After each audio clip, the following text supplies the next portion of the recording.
America రక్షణ శాఖ అధికారులు చాలా వార్ ఎక్స్పర్ట్స్ ట్రంప్కు ఒక సజెషన్, ఒక వార్నింగ్ కూడా ఇవ్వడం జరిగింది. అది సజెషన్ అనుకున్నా పర్వాలేదు, వార్నింగ్ అనుకున్నా పర్వాలేదు. అది ఏంటంటే, ఇప్పుడు అమెరికా తన ఎయిర్ ఫోర్స్ ద్వారా ఇరాన్లో ప్రభుత్వ మార్పిడి చేయాలనుకోవడం తప్పు.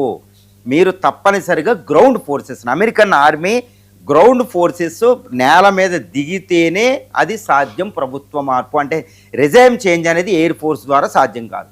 ఒకప్పుడు ఆఫ్ఘనిస్తాన్లో తాలిబాన్ని గద్దె దింపేసింది ఎయిర్ ఫోర్సే, ముందు గ్రౌండ్ ఫోర్స్ వెళ్ళలేదు, దానికి స్టెబిలైజేషన్ కోసం వెళ్ళాయి. ఈవెన్ ఇరాక్లో సద్దాం హుసేన్ ఫస్ట్ ఓడిపోయిందే ఎయిర్ ఫోర్స్ ద్వారా, తర్వాత గ్రౌండ్ ఫోర్స్ వెళ్ళి అక్కడ స్టెబిలైజేషన్ చేసి కొత్త ప్రభుత్వాన్ని పెట్టింది.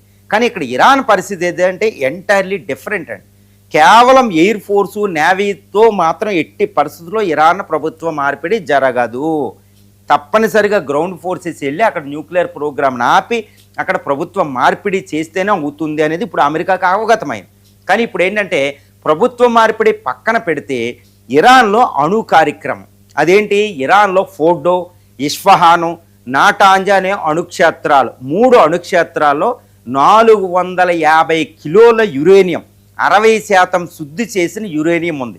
ఈ 60% సెంట్రిఫ్యూజెస్ ద్వారా శుద్ధి చేసిన యురేనియం కేవలం ఒక్క వారంలో 60 నుంచి 90% శుద్ధి చేస్తే అది ఆటం బాంబులు అయిపోతుంది. కాబట్టి ఒక్క వారం దగ్గరే, అంటే వీటితో 450 కిలోల U-235 అంటే 60% శుద్ధి చేసిన యురేనియంతో 11 అణ్వస్త్రాలను అది తయారు చేయొచ్చు. అంటే అణ్వస్త్రాలు తయారు చేయడానికి కేవలం వారం రోజుల దూరంలోనే ఇరాన్ ఉందండి. కాకపోతే తర్వాత ఎక్విప్మెంట్ ఒకటి లేదని అమెరికా చెప్తుంది, ఐఏఈ చెప్తుంది.